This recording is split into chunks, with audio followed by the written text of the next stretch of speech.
So just a quick and dirty test without a multimeter or anything. If you're in a pinch and your truck won't start, especially if it's cold, you just come under here.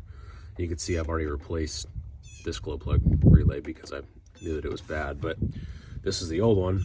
And what you do is, while it's connected right there, you take these two main posts and you get some pliers or wrench or whatever and touch those together, and you'll likely get sparks. And just hold that on there for, I don't know, 10 seconds, 15 seconds, and that's gonna basically get those glow plugs going, and that'll kind of tell you if your relay's bad. So sure enough, you know, came under here, touched those terminals together for about 10 seconds, got in the truck, and basically cranked right up. So I knew that that was kind of my problem, and that's just a fast, easy way to test.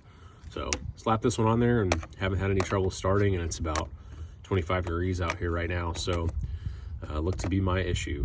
So good luck.